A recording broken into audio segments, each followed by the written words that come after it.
So I guess I got to fill out my W-9. 1099. Well, I shouldn't say no, but probably not. I'm John-Arthur Fiala, your host, and you're listening to When Opinions Collide.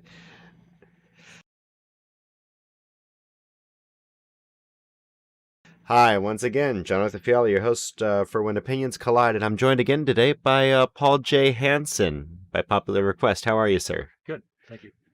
So we're talking about who is required to pay taxes, or who has that obligation.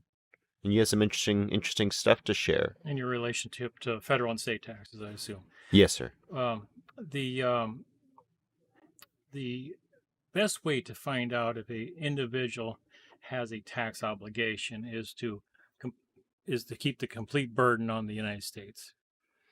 Because if you allow them to shift the burden to you, you will be required. They will make it appear that you're required to pay taxes.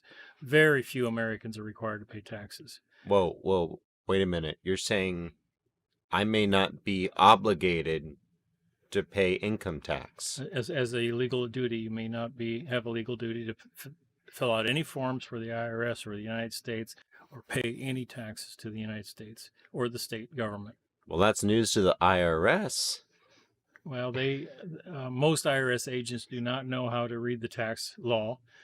And if they do start reading it and you start talking to their supervisors, they will quickly find themselves unemployed.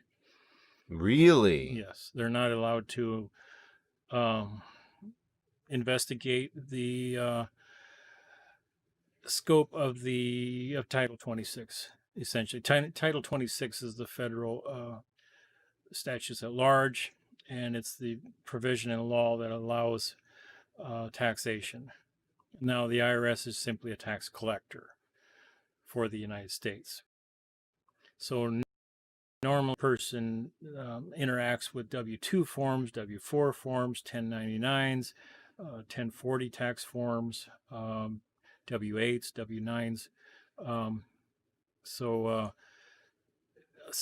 It depends on where you're doing the activity. If you're doing activity on government land, you're usually subject to some tax, but they have to prove that. You don't have to prove that. You don't have to prove you're on government land or not on government land. They have to prove that. And then some activities are taxable, but you do not have to prove that. They have to prove that. Now, if you get involved in a taxable activity and the document license that is given to you clearly indicates that you owe a tax, then it's contractual. Like building guns, for example, is taxed by the government. Alcohol and tobacco, you've heard of that. BATF. The Bureau of Alcohol, Tobacco, and Firearms. Yes. Those are the areas of predominant taxations for American people. But if you don't have a contract with the United States, you probably don't have a tax nexus with the United States. So, real quick, just to recap some of what we talked about earlier, a nexus is a connection. It's a connection for the purposes of jurisdiction. It's actually where the law reaches out and touches you. Okay. Is the nexus. Now, the nexus can be contract. One of the most important things to remember with the United States is the United States is an entity. And just like any other entity, the entity cannot rise to your level as a man. You have to lower yourself to its level as a fiction. Honest lawyers will actually say that they cannot represent a man in court. They can only represent a fiction.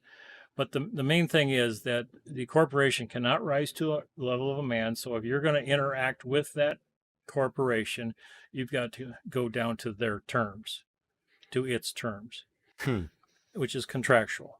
So which is fine if that's what you want to do and you want the benefits and services of that corporation. It's perfectly fine. But the relationship with that corporation doesn't remove your right of life, liberty, or pursuit of happiness as a man. So what you're saying is, and correct me if I'm wrong, that the United States as a corporation doesn't have jurisdiction for taxation unless you're on government land or you formed a connection or a nexus with them on your own free will. Right. Like you said, alcohol, tobacco, firearms, something like that. Or and you mentioned it, doing activity. If you set up a lemonade stand on my land, I can tax you, correct? If I set up a lemonade stand on your land, you can I can tax me. tax you. You can tax me right off of it. Goes back to the feudal system. Well, you own the rights to that property. You own the use of that property. You can tax me $1 a day. You can tax me $1 million a day. So It's your property. doesn't the government ultimately own all of the land that we're on? I mean, they tax, your house and your property. The United States has acquired land in a lot of different ways.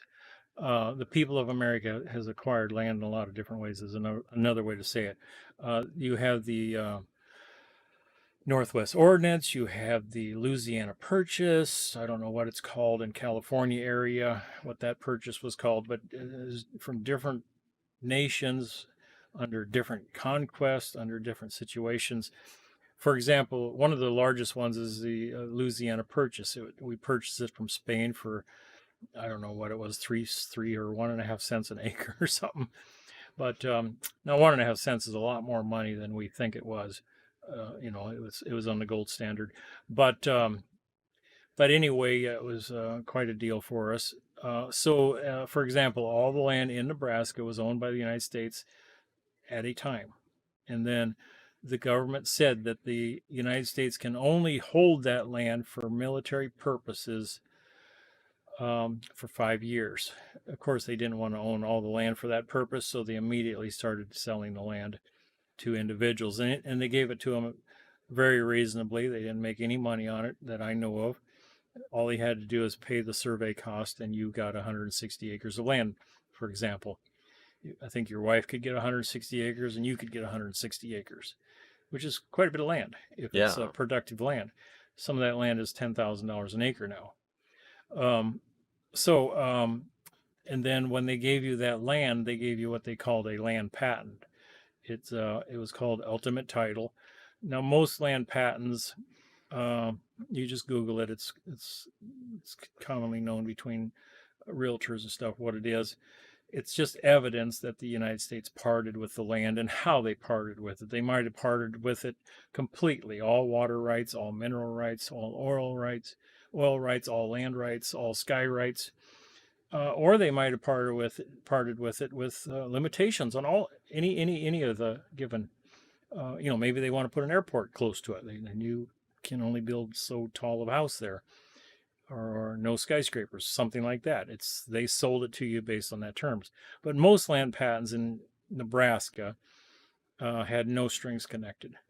Therefore, if you have a land patent, the government has no property taxing right to that land. So first off, patent as in an invention. No, it's just the term they used. It has nothing to do with an invention patent. Just the document signed by at that time would have been signed by Lincoln. A lot of land patents during the Northwest Ordinance are signed by Lincoln or his office, his name.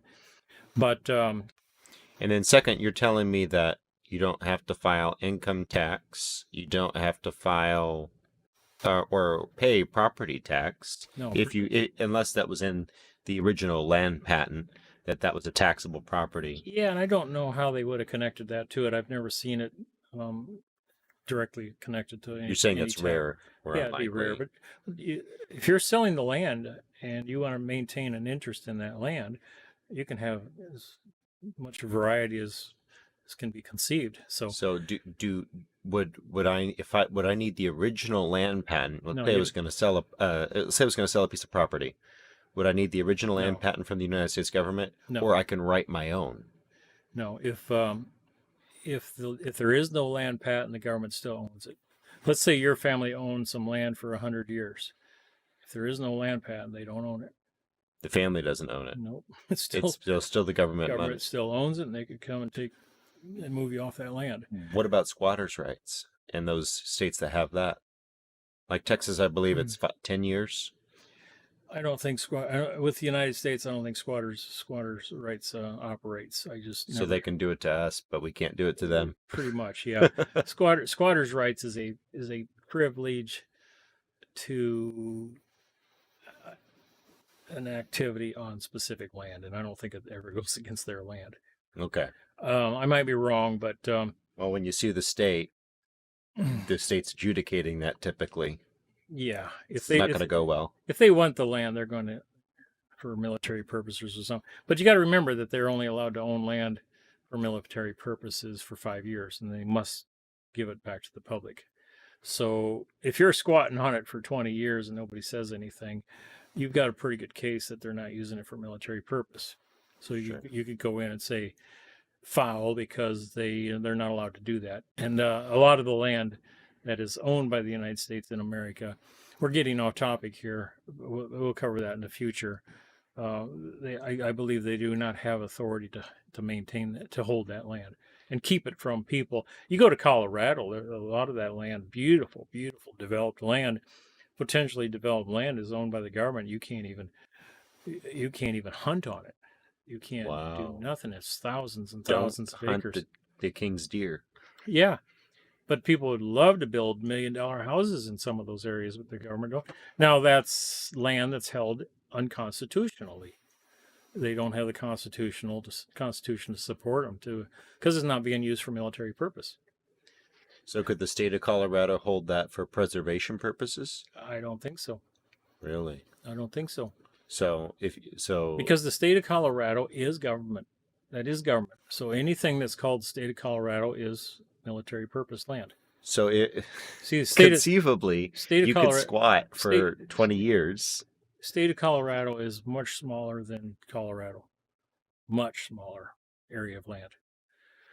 The state of Colorado is much smaller area of land than Colorado. The state. Nebraska is 1.4% of Nebraska is state of Nebraska. You're the rest saying is Nebraska. The rest is owned by private citizens. Mm-hmm. A large majority, 1.5% of Nebraska is owned by the United States. The other is private property. Okay. So we've kind of started to allude to the idea that you don't need to pay income tax. You don't need to pay property tax. How does the government get money to be funded? They own 24% of America. And the United States probably owns 65 or 75% of the stock market. Very tremendous amount of money. Billions and billions and billions and billions and billions of dollars. People are not told about. They're called coffer funds. They're basically funds that pay all the retirement for all the government employees, which is the largest employer in the United States. So they get tariffs. They get income off their land. Now, tariffs have been politicized lately, but weren't tariffs originally one of the largest streams of income for our economy in the 1700s? I haven't studied tariffs much. My understanding was that a significant part of the tax, and this could be wrong, someone quote me, or rather don't quote me, correct me if you know, but my understanding was that the United States government originally got a lot of its funds from tariffs. But you got to remember, in the beginning, the United States owned a lot of land. So actually what they're taxing is the activity on the land. So let's just say you owned an acre of land and I was renting a quarter of that land from you, and you said anything that comes in here, I get a 10% tax on it. Let's say I bring in $1 million lathe to do equipment, I'd have to pay you a 10% tax on it. And if either like it or leave it, it's just the way it is. So the owner is the owner of the land. See, the land, the product shipped into the United States. See, when we say shipped into the United States, we think all the land of America. Mm-hmm. No, the United States is only 24% of America. So I believe that that you could have things shipped into America and bypass the United States because just don't move any of the product on United States property. Just stay off their land. Um, It's going to be A, tricky, B, potentially frustrating with Border Patrol or but Customs. but you ask them to produce the evidence that you're not allowed to bring a product from Europe, for example, and park it right there on that beach and unload it. And they have to tell you under penalties of perjury that you're not allowed to do that. And if they do tell you under penalties of perjuries and they're not allowed to do it, and it makes you turn that ship back around and send it back to Europe, then you can take them to court and they have to produce that evidence to support their sworn statement. And if they can't do it, guess what? You're going to own their house. So if you let them know that before they make the sworn statement, they're going to do a very thorough investigation before they make that sworn statement. And if they can't make the sworn statement, there's no evidence that you're not allowed to receive that product on that beach and bring it into the land. So Burden of just proof is on them. That's what you want to do. Same as in taxation that we'll get back to here. yeah. So that's where I want to go. So what you're Mm. saying is, and correct me if I'm wrong, that there is no obligation for most citizens of the United States to pay taxes. Depends how you define citizen. In the U.S. Constitution, I think 13 times the citizen, the original Constitution, was capitalized until it got to the 14th Amendment. Now, what was the 14th Amendment? You have a good handle on that. Yeah, it was the emancipation of slaves. Yep, you were the Civil War was over, and slavery was no longer legal in the United States, and the Congress knew that they were dealing with people that were not full Americans, and they provided a means to bring them into society through the 14th Amendment, which is kind of weird because many of those children, many of those people were born on American soil. Yeah, you would think they would have just made them full citizens, but then again, the times were It's different. They probably should have. they were backward times. And but citizen's not the issue. See, you're not a full citizen. I hope, for your sake, because a full citizen today, it depends how you define it. If you I like was born here in Houston, Texas, right, and I'm a natural born citizen of the United States. Except you would say that there's a difference with the distinction. you're a man of the aggregate land, so you have birthrights tied to the land. You don't have birthrights tied to the United States. If you're born in government land, your birthright is tied. It's not a right. It's a privilege. It's tied to the United States until you turn 18 years old, and then you have the opportunity to become a full-pledged United States citizen, or to take the higher road and be and just maintain your independence from the United States and operate as a man of right. Now, you're you're delineating here between the United States, the people, versus the United States of America, the government corporation. Yeah, but if you're in a United States court, you got to use their definitions. Yeah. So when we talk here, oftentimes we don't use their definitions. But let me finish that little sentence on citizen. I think it was 13 times the word citizen is used in the United States Constitution, the organic Constitution. You got to be careful with these constitutions because many of them have been changed. If you look at your state constitution, the first one has boundaries in it. The second one has no boundaries in it. Really? It's not. It's corporate. The first one is of the land. Obviously, it has boundaries. The second one is not of the land. It doesn't have boundaries. It's deception. Wow, It's very important. that's some conspiracy level stuff there. But if it's sitting right in front of our faces, is it a conspiracy theory or Well, conspiracy fact? they have to prove their nexus with you. Okay, so when the citizen was used in the 14th Amendment, that's the first time it had a small c. Now these guys wrote these things out by hand. Every one of them is a capital C. until you get to the 14th Amendment, small c. So it's a distinction. It's a distinction between all the other citizens in that document. Wow. Uh, So you're to us, saying it may be a subtle distinction, but to the legal mind, it's a major distinction, because because it's got a small c doesn't really make it a standalone distinction. But if you read the 14th Amendment, it's clearly the Congress is defining the status of that man, not God. Huge difference. so See, God has set your status, and you're saying instead of the God-given status of human being as a citizen, that Congress was kind of lowering the standard because of who we were inviting to the table. right, because they said the black man was what, 3/5 of a 2/5 or 3/5 of a man, as far as voting power goes, and he didn't have much ability to testify in court. I believe.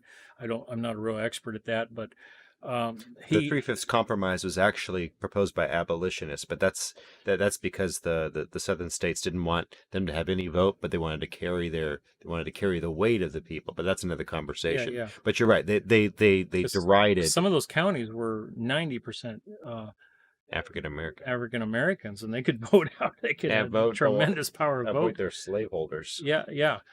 So back to taxation. Okay, if I were to teach anybody on this station today, don't try to prove your status. Don't try to prove your birthright. Don't try to prove your taxability or non-taxability. Keep the burden of proof on them. And no individual, now corporation's different, but no individual has to fill out a 1040 tax form. So what we do is we have tax packages that we sell for $25.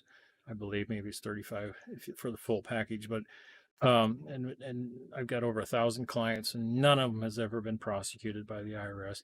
But that package is documents that you send to the United States and the IRS, and you require that they send you a sworn statement to your taxability, and by law they have to do it.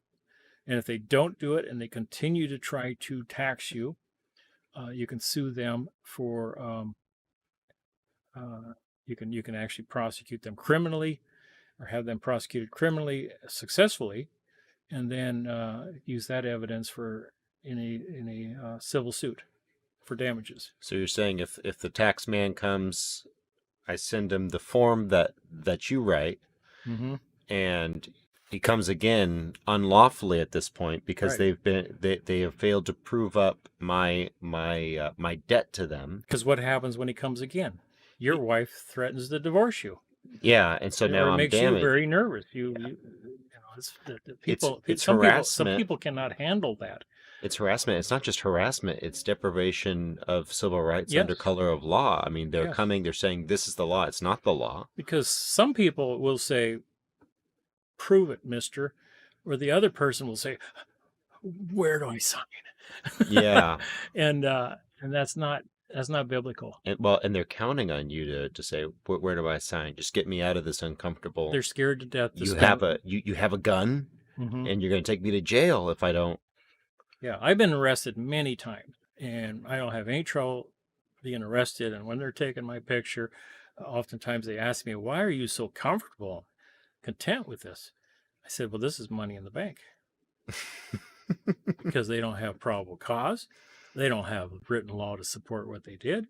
This is money in the bank. Oh my goodness. And just for example, this one individual that a friend of mine worked with, they took his house for property taxes. They showed up and drug him out of his house roughly, injured his shoulder, shot his dog, Oh my. burned his meager property in the house, sold the house. 5 years later, my friend got him over $38 million and the house back. Wow. So the worst day and the worst day of his life, in a way, turned out to be the best thing ever happened to him. In the words of Bobby Swagger, you don't understand. They killed my dog. I'm coming for him. And that's why if they were to do that to me, I would be smiling in my mugshot because cha-ching. And so I might not get 38 million, but I'm going to get something. paid well for my time here. I mean, the U.S. government's Yeah. gotta know they can't do that. So as far as taxes go, they have to prove that you're a person taxable.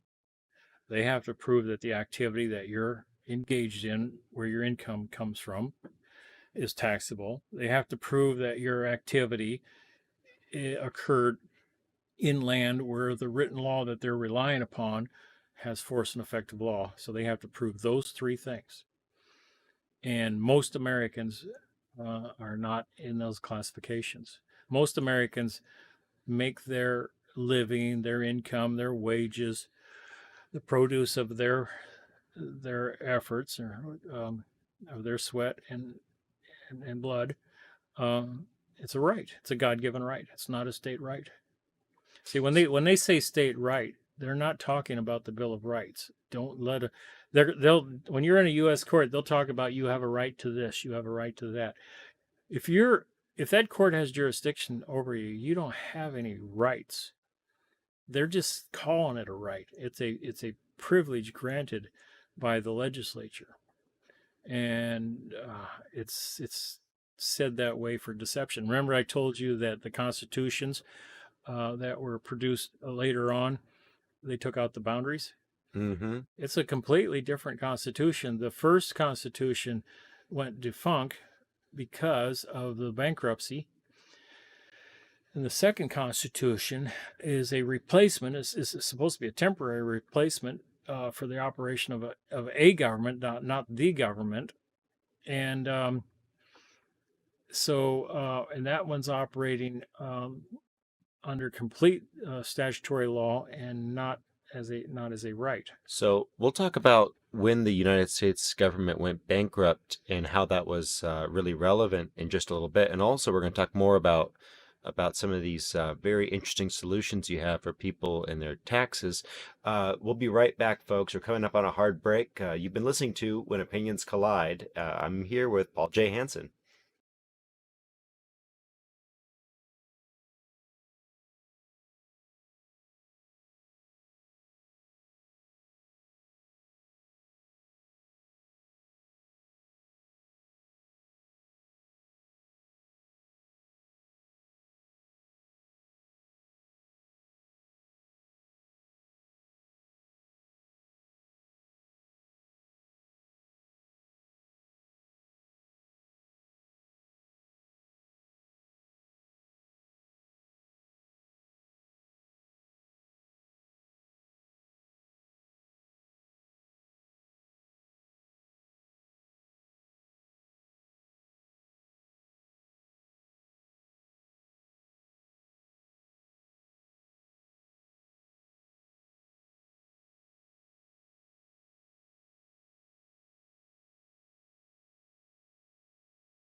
And welcome back. You've been listening to When Opinions Collide. I'm your host, John-Arthur Fiala, and I am joined once again by Mr. Paul J. Hansen.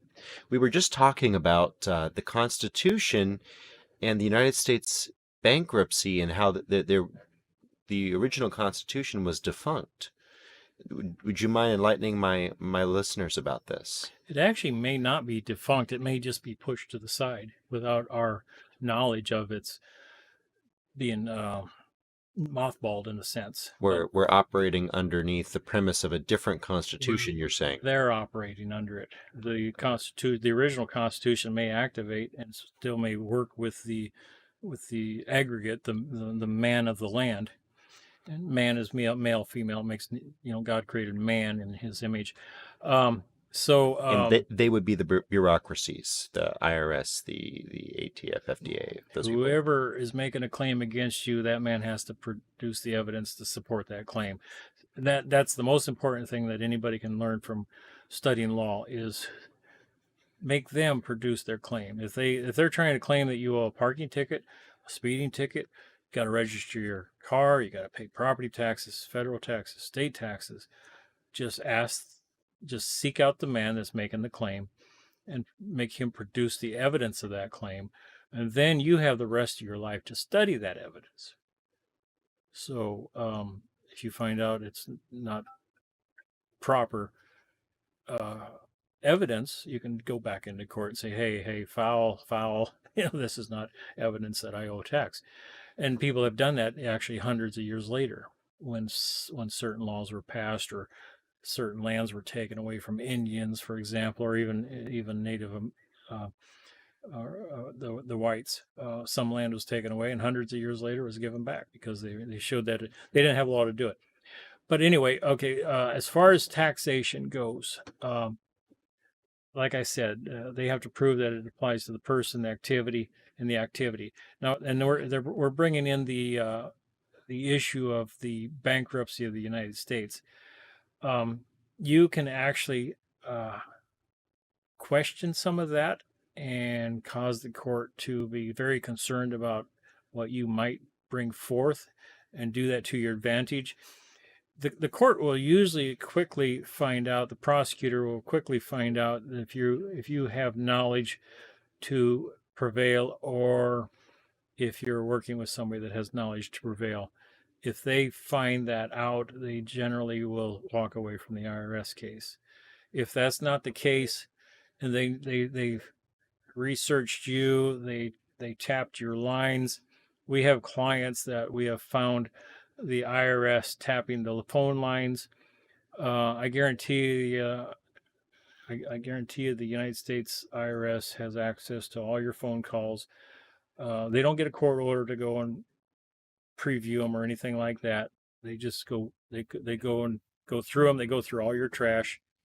But if they can find out that you're a weak target, if you're a soft target, they'll prosecute you, and they'll use their trickery in court because you're ignorant of how to defend yourself. And even though defending yourself is very simple, keep the burden of proof on them. But most people, for example, if you go into the U.S. court and they just ask you if you're a U.S. citizen, if you say yes or no, you're going to lose your case. If you say yes, the court can use that as evidence of a nexus for taxation. If you say no, the prosecutor will say prove it. Can't prove a negative, you're going to lose you're going to look really bad in front of the jury, and the judge is going to use that as against you. That's why you say, I have no evidence. When they say, are you a U.S. citizen? What would you say? We've talked about this. We talked about this off air. You would say something to the effect of, I have no evidence in my possession that I have ever made an oath or affirmation. Election. Okay. Yeah. Election is a contract. Okay. So I have no evidence in my possession I've ever elected to become a United States citizen. Okay. And I've done that with myself and co-defendant in Florida. We were the first people to win a case in Florida in 9 or more years, and not a single person has ever won a case against the IRS in Northern District of Florida. And that was one of their key questions. And both of us, my co-defendant listened to me and understood why he needed to not say yes or no. And he's just simply said, I understand that words are very important in a U.S. courtroom. Therefore, I have no evidence in my possession I ever elected to become a United States citizen. And that's a big step in the right direction of winning your case. And so when they try to offer evidence that you do owe a tax or you made income in the state or whatever, you just the proper objections and make sure that get the man that claims that is taxable activity is in the witness stand, so you can ask him what he relies upon that is within the scope of the taxing written laws.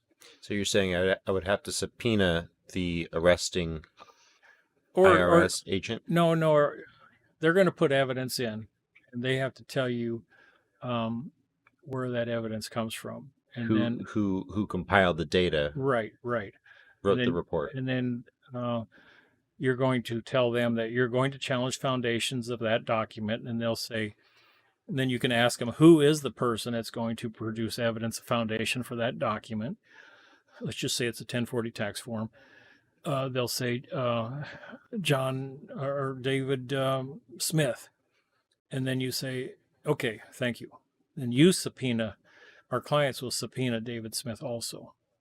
So the IRS will be scratching their head like, we subpoenaed him and they subpoenaed him too. And then this doesn't look good. It's kind of scary. This guy knows what he's doing. Yeah. When I get a speeding ticket, I always subpoena the officer. And I mean, those guys come to court and said, nobody's ever subpoenaed me before. They always hope I don't show up. They never subpoena me. See, when you subpoena them, they're your witness. You can direct examination, put them under direct examination with your questions. If you do not subpoena them, they are somebody else's witness, and you can only cross-examine in relationship to the questions that were first posed to them, which are, they make sure that they only ask questions that is in their favor, not in, but not damaging them. So you definitely want to let the IRS know that you're going to subpoena every witness they subpoena. And they're going to know right away, like, this guy knows how to beat the IRS. We beat the IRS over 50 times, or I should say the guy that taught me the tax code beat the IRS over 50 times. Most lawyers never beat the IRS ever. That same guy was probably killed by the government. He was doing just fine, and they found him dead. But which is common with people that cost the government a great deal of exposure. But don't worry about it. They're not going to do that to any of us. We don't. They might do it to me, but that's it's because I'm a lot higher than most people on their charts of exposure. But with the internet, if they would kill me, there's still thousands of people with my material and 10 or 20 people that are ready to take over the disbursement of it as I am today. So they wouldn't gain anything. And I've had death threats from the government, and yikes! And I reported it immediately to the proper authorities, and the guys that understood the reality of death threats is just get on the internet and tell as many people as possible. And that's the best way you can prevent it from ever happening. And make sure that upon your death that the information will be continued, just dispersed, maybe even more so.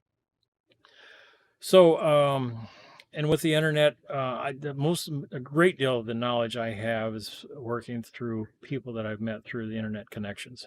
A tremendous amount of it. Been very difficult without that.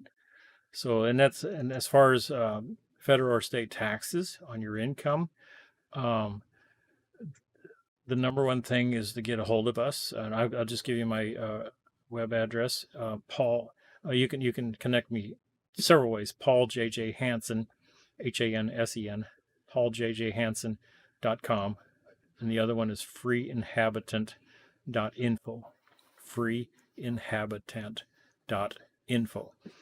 And you can always contact me. My relevant numbers and addresses. I travel all over the country. Contact mailing addresses, but email is the best way to get a hold of me.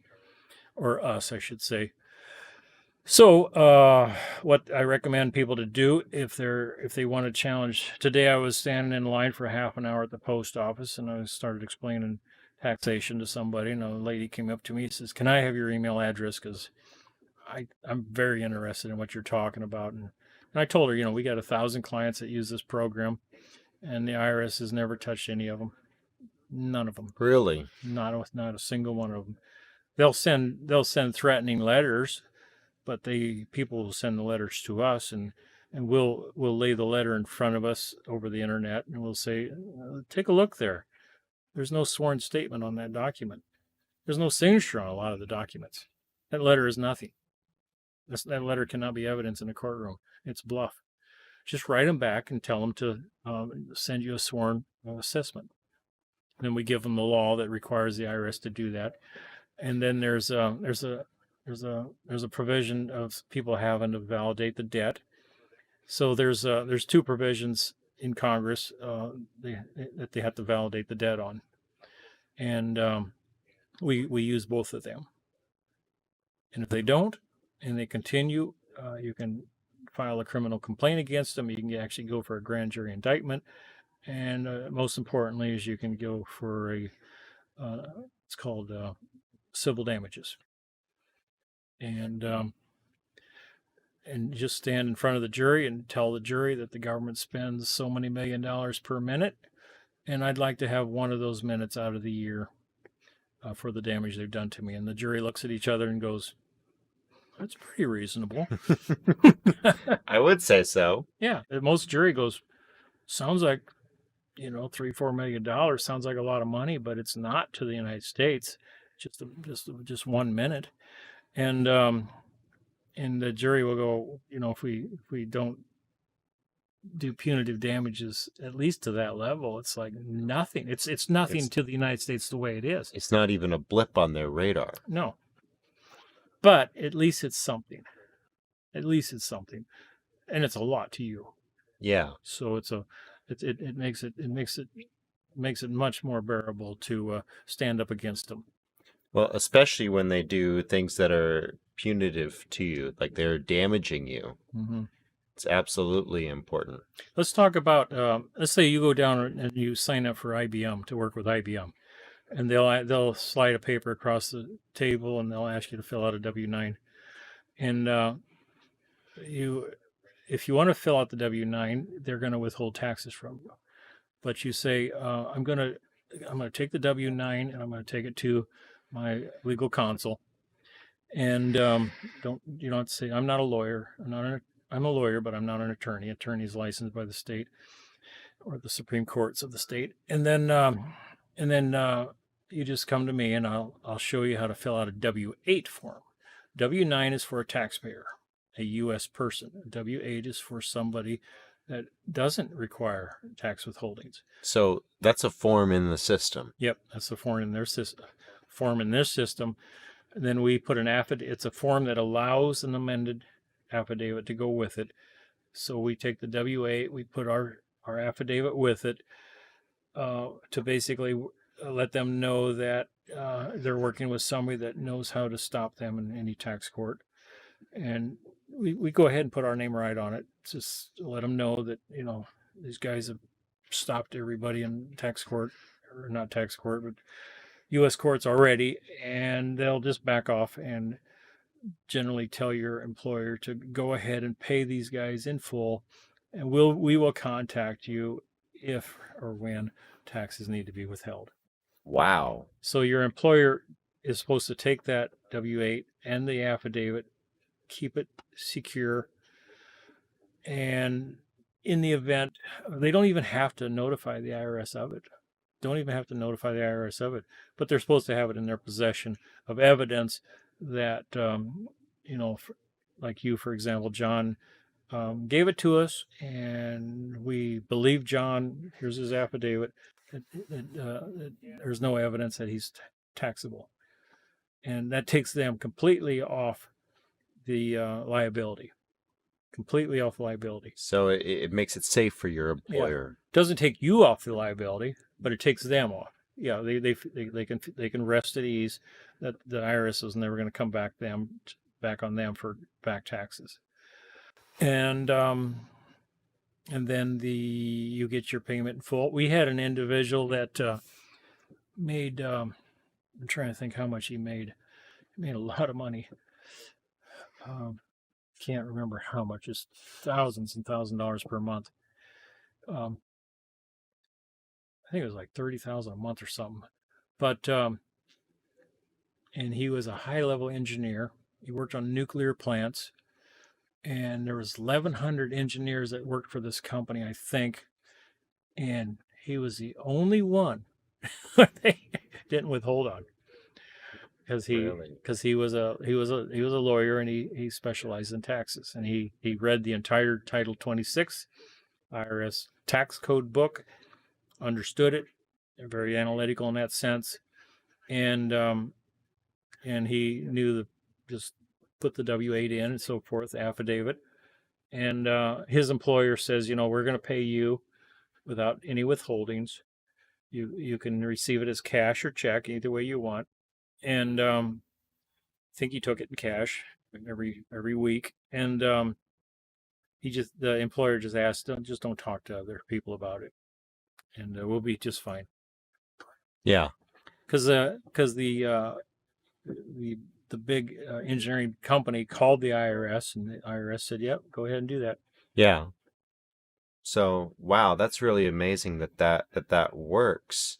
And so all of that has to do with, I mean, the fact that there's a W-8 in the system. Yeah, people don't even know about it. That's amazing. So, and what you're saying is that's a provision. It doesn't look on the surface that it's the fitting document for you, but Yeah. with the affidavit attached, it serves its purpose. Yeah. So it looks like a document that would make somebody exempt or something, but you never want to take an exempt position, because an exempt position is a taxpayer that they say doesn't have to pay taxes. See, you're taking the position that there is no evidence that you're a taxpayer, and therefore they have no right to withhold. Now, if they do withhold, you can sue that employer for violating your rights. I don't like to say the word civil rights. It's just rights. Just rights. Your God-given rights. God-given. You can say God-given rights. That's not a problem. The jury will understand that. The trouble with civil rights is there are acts in Congress that are called the Civil Rights Acts. Sure. So kind of stay away from that word civil rights. Yeah, they're sort of related to race relations. Yeah, what's the main one? The 1962 or something. Civil Rights Act. Yeah. Okay. Is what everyone marched for. You don't want to sound like you're part of that. Yeah. Even though that's not evidence that you are, it's just better to stay away from those words. Well, it's better to focus on what's relevant in the case at hand and not conflate. Right. And if you ever do use the word citizen or rights or state or a term that they use, just make sure you define it at the bottom of your document. Sure. And you'll be all right. So, man, that's crazy. So just to kind of recap this segment, we started off with talking about how the Constitution was undermined during the 1933 bankruptcy, and I think we did actually kind of skip over this. We didn't talk too much about how you were saying that there's a secondary set of documents for a lot of state documents, and you were alluding to for example, I'll explain that a little bit. There's an individual in Washington. His name's Lewis Ewing. He's a loose cannon, but he's kind of a genius in his own way. He's very much a loose cannon, but you got to give him credit. He's a researcher, but he actually went into the archives of the Washington State. It's called the Walla Walla Convention, I think it's called. It's way back. And he found the archives of the original Constitution, and he got them certified.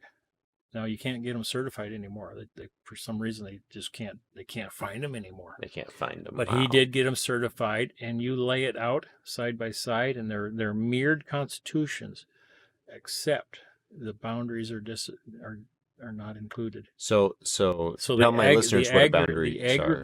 the aggregate part. Okay, when you're standing on the soil, you're part of the land. You're part of they use it, the word aggregate. You're part of the substance. Sure. A corporation is not part of the substance. It's a creation in our mind. But the aggregate is part of the dwelling on the land, and Dirt and flesh. yep, and that can be the operation of that aggregate can be measured in a three-dimensional space, and we referred to that as land. So never go and say your land is property. You have, as a man, you have land, and then you have property in that land. Oh. One of those properties in that land might be the right to bear arms, the right to free speech, the right to plant your corn. Okay, but there's a distinction. Land is a three-dimensional space, and then you have property. Property is a concept surrounding Property's real different. Property's different than land. Yeah. Okay. Yeah, it's a concept plus probably a lot more. It's an intangible concept about intangibles or tangible items. Right. You could have a genius idea.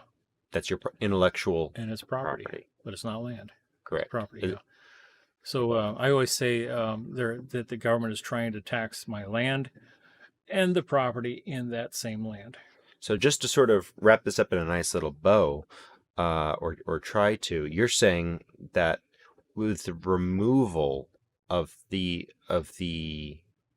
boundaries in the Constitution, boundaries referring to they didn't remove from the Constitution. They created a new Constitution for a purely corporate entity, not of the aggregate, not of the land. Okay. IBM doesn't have any land boundaries in its charter. It's not that type of an entity. But the state of, like Nebraska, for example, the original Constitution has land boundaries. But the current state, the corporation, it won't have boundaries on it. Won't have boundaries on it. And they don't want to talk about it in court. Wow. And they make it very difficult to get the certified copy of those documents. Now, you got to remember, at one time, the Constitution said that you're not allowed to basically be a licensed attorney in the United States, an esquire. Because that was a British... 13th Amendment. Guess what? A fire in 1812, I think, disappeared. Really? And then they went to all the states and they tried to get all those documents, and they brought them back and tried to destroy them. There's only a few of them left, but it's very, very hard to get a hold of those documents. I don't like to use the word very, very, but occasionally I do. It's hard to get those documents. And it's intentional because federal government is massive today. The original Constitution forbid that. The federal government is not allowed to use Federal Reserve notes. It's unconstitutional. They do it. That would be our dollar bills. Yep, because it's not supported. It's not a true negotiable instrument because it doesn't represent any real value. It's a fiat currency. It's not based in gold. If there was a gold dollar for every physical dollar running around, it would be constitutional. That's right. But if you take a Federal Reserve note today back to the maker, what do you get? No. A new piece of paper. You get nada. You get a worthless. You get another piece of paper. Cloth. You never get anything but that piece of paper. Yeah. And that's unconstitutional because the founding fathers knew that if somebody can make paper and take your land away from you while the rest of the community has to work hard to gather substance to buy the same product, the paper is unequal balances, unequal. It's unequal in society biblically. It's sin. Well, it's created fractionalized banking, which is Cause all kinds of problems. amazingly, wildly profitable, but ultimately might be the end of the world economic system at some point. It'd have to be restructured after it all crashes. But the reason markets are so crazy is because of that. But so Let okay. me say one little comment on the Federal Reserve. Let's just say you had 100 people on an island, and everybody had 100 $1 bills in their hand. And but one of those individuals was Uncle Sam. And when he wanted to do something, he just turned around and cranked this machine. But nobody knew it. And he'd walk out and he'd buy this and buy that and buy that. And that's what's happening with the Federal stealing. Reserve. It's stealing. Stealing. He's stealing from our Because coffers. if the people with the $100 bills in their pocket could feel that $100 bill, those $100 bills shrinking in their pocket, they'd pull it out and they could watch it shrink. They'd be mad. What's going on here? Then there'd be a riot in the street. But this guy does it silently. He cranks that lever, does it silently, steals their ability to buy, but he gets to buy. And so every time the government puts out $1 trillion of money into circulation, they're stealing $1 trillion. They're stealing from everybody that has the $100 in their pocket. Whether it's the mom and pop at home or the Chinese that are invested in our market. So if you have $100,000 in the bank and 20 years later you pull it out and try to buy something, it won't be the same. You're horribly disappointed. And Absolutely. sometimes in history, you're really horribly disappointed. Yeah, absolutely. You get to take that $100,000 out and you get to go down and buy a loaf of bread. Used to buy a house. Yep. Now it buys a loaf of bread. Well, in like Zimbabwe and some of those other nations. Yep. So, to wrap this show up in a little bow, what you're saying is the income tax, the tax on one's home, because you have a right to own land, not property, land, and you have the right to do business. Those were never constitutionally taxable. They've only been taxed by the government. By actually, we've allowed them to do that. Deception. We've allowed most them of it by to do deception. But if you're in the state of Columbia, or if you're living on government land, District of Columbia. District of Columbia, excuse me, they're trying to make it a state. District of Columbia, or you're in the military, or what have you, you've made a nexus, and there are exceptions to what you're saying in that you've made an agreement by being on their land, working for them.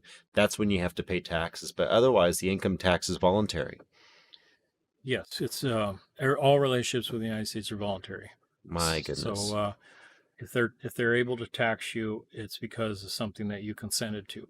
Now you can actually go to court, and they have to prove that your contract is conscionable. Conscionable means that you were actually aware of it. So you have to be conscious of the act of enrolling in the contract. Let's just say you are in a high income bracket, and they disclose to you that all these taxes, we were taking 70% of your labor away from you. You would go, I wasn't aware of that. Yeah, I'm out of here. So if you're in that position, and if you're looking for Mr. Hansen's services, the wealth of knowledge that he has, where'd be a good place to find you? One more time, give us your website and your email. The number one thing is freeinhabitant.info. Just go up to the About section, click on it. My phone number, my email address will be there. My email address is Paul J.J. Hansen, Hansen, law. Paul J.J. Hansen, law @gmail.com. Mr. Hansen, thank you.